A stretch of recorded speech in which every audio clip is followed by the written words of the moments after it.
Level 0 UPS Sales Training. UPS Topologies. Welcome to the UPS Sales Training Level 0. Purpose of this training is to discuss about the different UPS topologies. Below a list of utility power disturbances. Mains failure. Power sag. Power swale. Undervoltage. Overvoltage. Switching transient. Microcuts. Frequency variation. Voltage spikes. Harmonic distortion. Typical UPS block diagram. There are several categories of static UPS systems available. Broadly speaking, UPS systems fall within one of three operational design architectures, namely A. Standby, VFD. B. Line interactive, VI. C. Double conversion, VFI.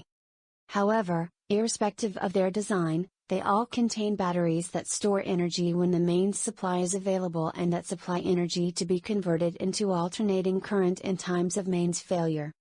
All systems must, therefore, include a battery charger and a power inverter circuit.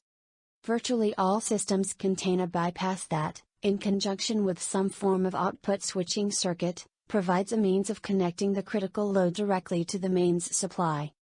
In most cases, the output switching circuit is implemented using solid-state switching devices, or a static switch.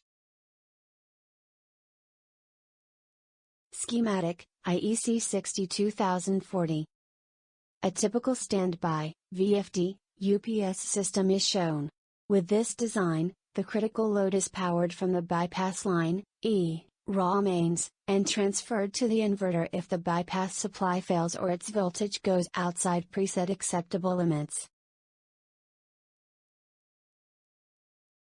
During normal operation, the load is subjected to any mains disturbances that fall within the acceptable bypass voltage range, although most modules of this type include a degree of spike suppression in RF, radio frequency, filtering in the bypass circuit.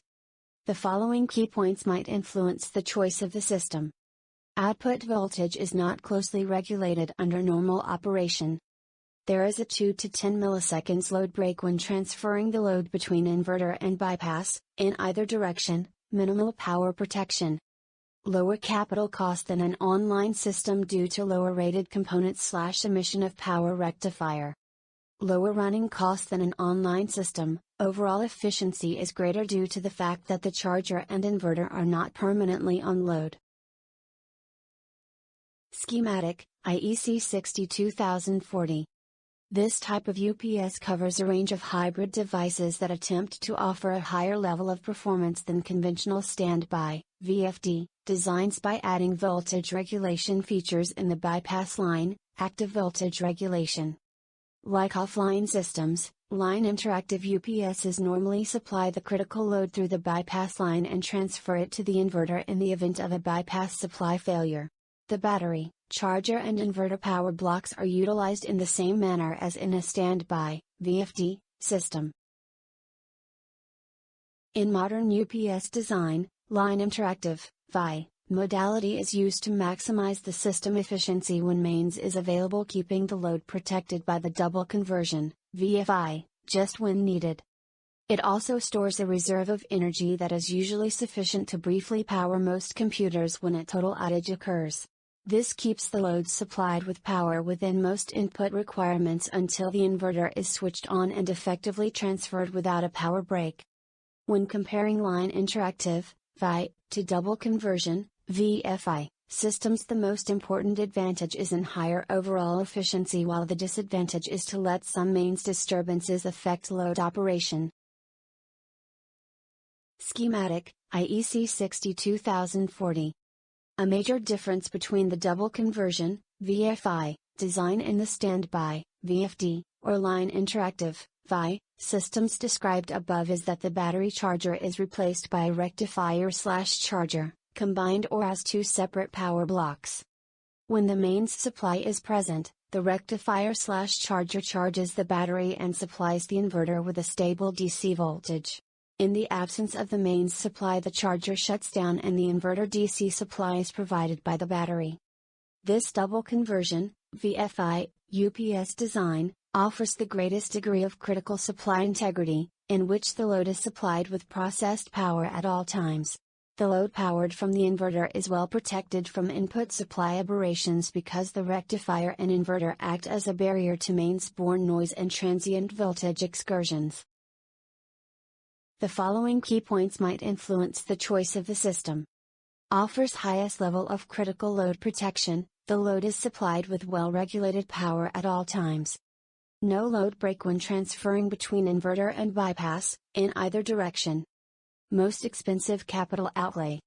Higher running cost. System efficiency is lower than the other types of system due to the fact that the rectifier and inverter are permanently on load, although advances in online efficiency have been made, up to 96%.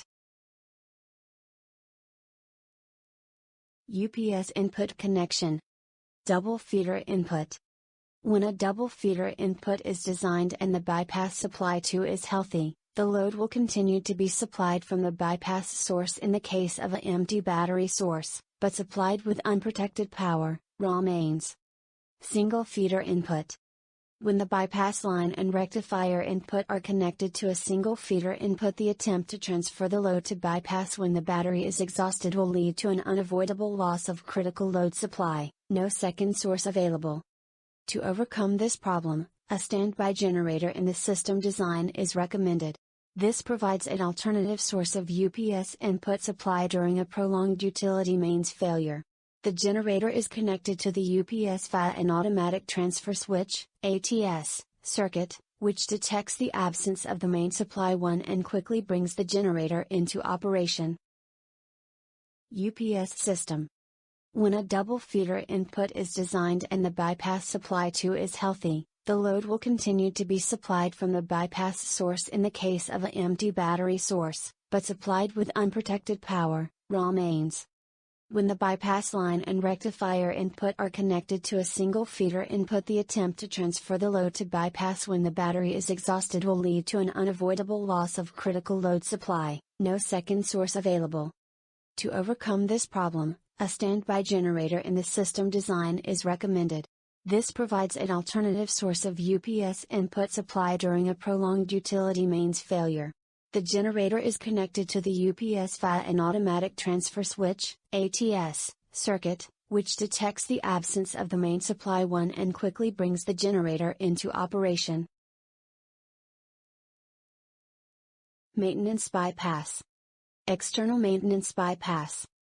The illustration shows 3 external isolators connected to the UPS installation.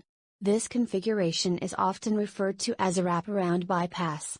The UPS will be totally isolated when SW1 and SW2 are open and SW3 is closed. The entire UPS is then safe for maintenance and troubleshooting, to the extent that the complete unit can be swapped out if necessary. When implemented, circuit breakers are normally housed in a purpose-designed switchgear cabinet. Bypass interlocking. Interlocking between the maintenance bypass and the UPS isolators is required to ensure that the load is transferred between the two power sources in a controlled manner. This is necessary to ensure that the load is uninterrupted during the transfer and the UPS is not damaged by backfeeding from the maintenance bypass supply into the UPS output terminals while the inverter is on load. Single phase. 0,6 to 80 kV best-in-class compactness, outstanding cost-effectiveness. 3-phase modular. 10 to 1500 kV dPa with intelligent power modules, easy to replace, safe swap modules, low TCO, simple installation and service. 3-phase standalone transformer-less. 10 to 1000 kV high-efficiency output, PF 1.0, kW equals kV. Low TCO, parallelable up to 10 units, high power density. 3-phase standalone transformer based. 10 to 50 kV DZN0TX embedded light industrial applications, galvanic isolation.